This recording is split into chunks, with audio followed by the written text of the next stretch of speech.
Previously, I painted the storeworm, which up until that point was the biggest miniature I had painted.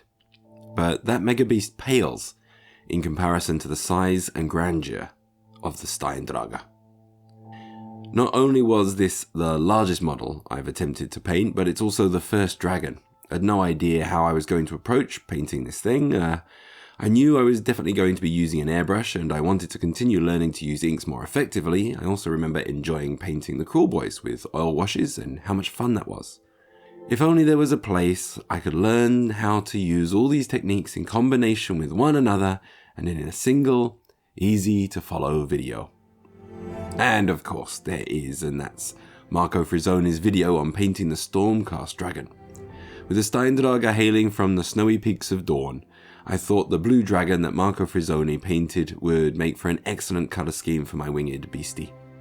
And his approaches to painting always looked like so much fun, so of course I had to give it a go.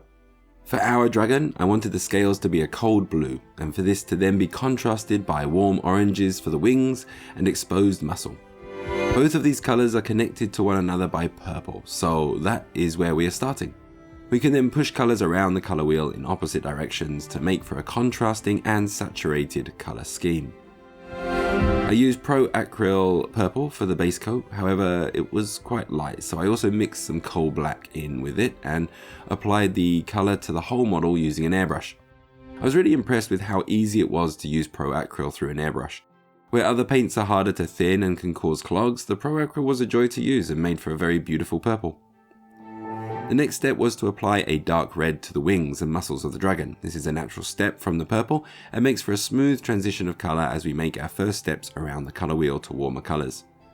The next natural step was to add orange over the red. Layering these colours on top of one another, none are truly lost from the purple, all the way up to the orange.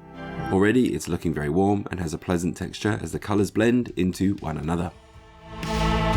I then moved on to doing the same thing with the scales, but the other way around the colour wheel. This now puts the two driving colours of the model in stark contrast to one another, yet they're still tied by the purple base coat, making for a striking look that still feels natural together. Already the dragon is looking pretty awesome, and we have spent very little time actually applying any paint. Not only that, but the airbrushing is brilliant fun, and seeing the model build textures right before your eyes will never get old for me. Wish I could say the same for cleaning airbrushes. As we continue, the airbrushing work is going to be a little finer and need more careful application. For this, I took out my new harder and Steindrage Infinity airbrush. Oh yeah, nothing like using a new airbrush on a project worthy of its use. Over the orange, we now apply a warm sandy yellow, and although we are now covering 3 layers of colour, you can still see some of the original purple blended naturally into the red and orange to create a beautiful leathery texture across the wings. Coming back to the blue, we continue to move around the colour wheel by adding a little green into our blue with a pass of turquoise, giving the miniature even more depth of colour. We'll be adding oil washes as well, so it's important to add light colours for the oil wash to help create filters later.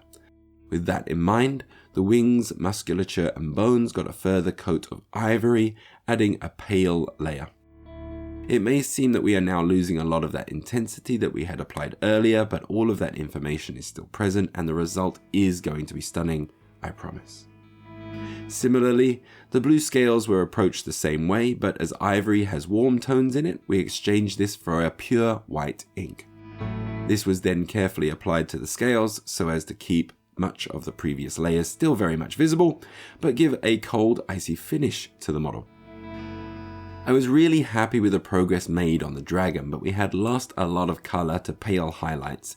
It was time to switch to inks with their translucent properties.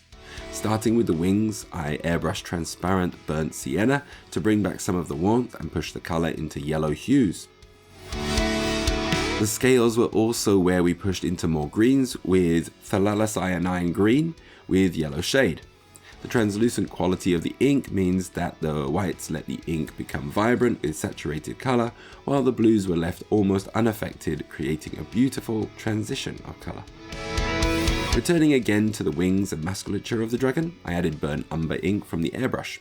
With its darker tones yet translucent quality, it acts as a great shadow to give further definition and increase the contrast of light on the model. We of course then have to do this for the scales, and this can be accomplished with phthalocyanine green with blue shade. Where the yellow shade was a warm green, the blue shade is a cold green and works better for the shadows. With our final use of the inks, we are going to be bringing the colours back together with a tone similar to our original base coat. Using magenta where the blue scales and yellow skin meet, we can blend them together.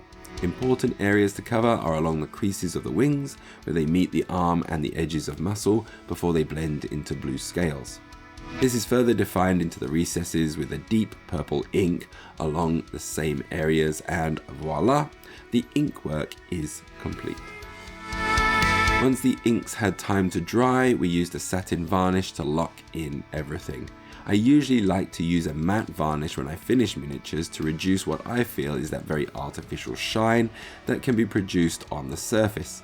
But we are not finished. The glossier the varnish, the smoother the surface is on a model, and when we are going to put an oil wash onto the model, this will help in having the oil colours naturally fall into recesses and be easier to remove from the flat surfaces. It may also be because I have had some poor experiences with inks wearing off the surfaces of models easily.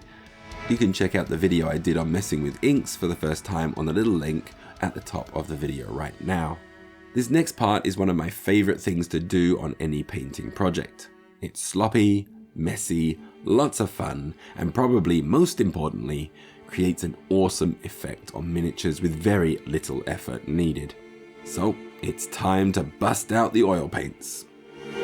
For the wings and muscles of the beast, I made a dark magenta by mixing in a little black with the magenta oil paint and thinned it down with white spirit. With a very old brush I do not care for anymore, I slapped on the dark magenta over all of the wings and muscles, covering everything. Then, leaving the oil to cure a little for 10 minutes, I came back to remove the surface area of the oil. Using a makeup sponge to remove the oil colour from the surface to reveal the paint underneath is at once satisfying and exciting, as it keeps so much more contrast and saturation in colour than acrylic washes can ever do. I then followed this up with blue mixed with a touch of black, and we did the same thing over the scales of the dragon. What makes this such a time saver is the natural transitions of light that you can produce by how much of the surface oil paint you remove. Taking the shoulders as an example, these are the part of the dragon that's going to be catching the most light, so removing more of the oil from these makes them brighter and helps them to pop very naturally out from the rest of the model. Doing this with acrylics would take an age, but with an oil wash it can be achieved in seconds. It's so easy to do, it almost feels like cheating, but in truth, knowing and learning a variety of techniques with a variety of materials and what you can achieve with them is what a good artist does, and it's the finished result that matters, not necessarily the time spent. A quick disclaimer, when I say artist, I think of painters like Marco. I am but a humble emulator. To finish the dragon, I came back to using acrylics and highlighted the scales, veins in the wings, and added details such as the eyes. I took a little extra time on the face to give it more detail and draw the eye to it. I'm afraid I lost footage for this process, but please believe it did happen. And then the dragon was finished, but the base was still bare. For the earthen floor of the base, I began with browns and worked up to ivories by applying dry brushing with a makeup brush. I was going for a frozen earth effect. I wanted snow to be seen with the hard earth below visible. For the rocks the dragon was perched on, I wanted them to look like they were a mix of ice and rock. Using a colour palette of ranging greys with some turquoise mixed in, I went about slapping paint on in steadily rising brightness. I wasn't too careful about the placement, and found making random strokes and patches built atop one another to work on creating a distinct look that didn't draw from the dragon itself, as the colours were more muted. For the finishing touch, I added snow effect on the upper surfaces of the rocks and over the frozen earth centering around the rock perch. And then the Steindrage was complete.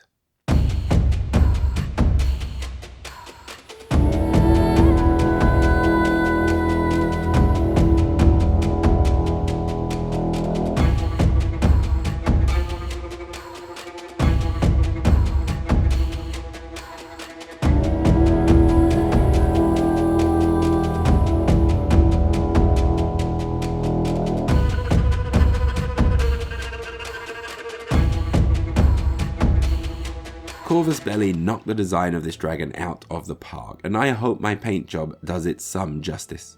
It's by far the largest model I've ever painted, and every minute of it was so much fun. The thing was so big that it was near impossible to photograph. Well, that's about it for this video. Thank you for hanging on to the end of this one. I would love to know what has been the biggest miniature you've ever painted. Anyone painted that great big Simon Cthulhu or a Forge World Titan? Wherever you are, have a fantastic day and see you next time.